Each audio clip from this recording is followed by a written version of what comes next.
அனைவருக்கும் வணக்கம். இன்றைய வீடியோவில் கோடீஸ்வரனையும் தெருவுக்கு கொண்டு வரோம். வடமேற்கு மூலை வடக்கு தலைவாசலை பத்தி பார்க்க இருக்கிறோம். நான் உங்கள் வாஸ்து குணா சுப்பிரமணியன். வாங்க, நான் ஒரு வீட்டினுடைய மாதிரி வரைபடத்தை வரைஞ்சு உங்களுக்கு எளிதாக புரியும் விதத்துல சொல்லியிருக்கிறேன். இந்த வீடியோ முழுவதையும் பார்த்து தெரிந்து கொள்ளுங்கள். நம்ம வீட்டுல வடமேற்கு மூலை வடக்கு தலைவாசல் எங்க இருக்குன்னா, வடக்கு பக்கமும் மேற்கு திசையும் சந்திக்கக்கூடிய கார்னரே வடமேற்கு மூலை என்று சொல்லுவோம். இதுல 2 வாசல்கள் இருக்கிறது. ஒரு வாசல் நல்ல வாசல். அது என்னன்னா, மேற்கு புறம் உள்ள வாசல் என்பது மிக சரியான வாசல். அது உச்ச வாசல் என்று நம்ம சொல்வோம். தாராளமாக இந்த வாசல் இருப்பவங்க வைத்துக் கொள்ளலாம். இது மேற்கு பார்த்த வீட்டிற்கு வைப்போம். மாறாக வடக்கு பார்த்த வீட்டுக்கு வடக்கு வாசல் நம்ம வைத்திருக்கோம்னு நினைத்து நிறைய பேர் தவறான உள்ள வாசல் உள்ள வீட்டுல குடியிருப்பார்கள். நம்ம ஊர்ல பெரும்பாலும் ஒரு மித்து இருக்கிறது. என்னன்னு கேட்டீங்கன்னா, வடக்கு பார்த்த வீட்லயும் கிழக்கு பார்த்த வீட்லயும் குடியிருக்கிறவங்க நல்லா இருப்பாங்க அப்படின்னு சொல்லி நினைச்சுக்கிட்டு நீங்க வடமேற்குல வடக்கு தலைவாசல் உள்ள வீட்டுல நீங்க போய் குடியிருந்தீங்கன்னா என்ன மாதிரியான பாதிப்புகளை நிகழ்த்துகிறது அப்படிங்கிறத பார்க்கலாம்.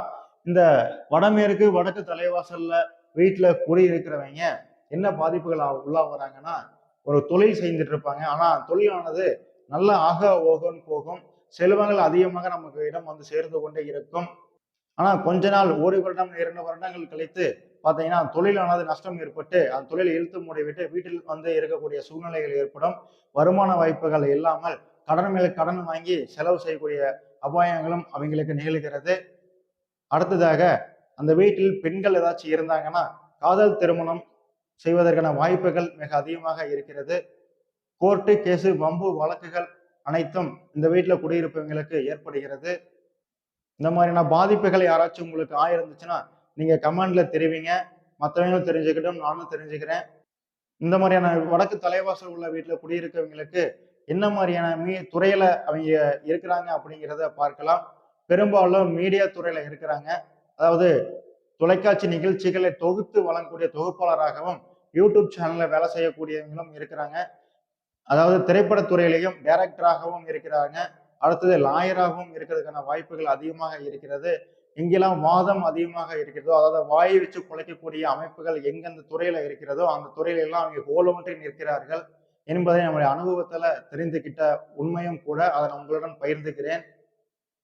அதை நான் உங்களுடன் பகிர்ந்து கொள்கிறேன். இன்றைய வீடியோவில் வடமேற்கு மூலை வடக்கு தலைவாசலை பத்தி நம்ம பார்த்துக்கிட்டோம். உங்களுக்கு வாஸ்து ஆலோசனைகள் தேவைப்பட்டால் டிஸ்கிரிப்ஷன்ல நம்பர் இருக்கு, நீங்க தொடர்பு கொள்ளுங்கள். நான் நேரடியாக வந்து மட்டுமே வாஸ்து ஆலோசனைகள் தமிழ்நாடு பாண்டிச்சேரி முழுவதும் கொடுத்து கொண்டே இருக்கிறேன். இந்த வீடியோ பிடிச்சிருந்தா லைக் பண்ணுங்க, ஷேர் பண்ணுங்க, அப்படி கமெண்ட் பண்ணுங்க. நன்றி, வணக்கம்.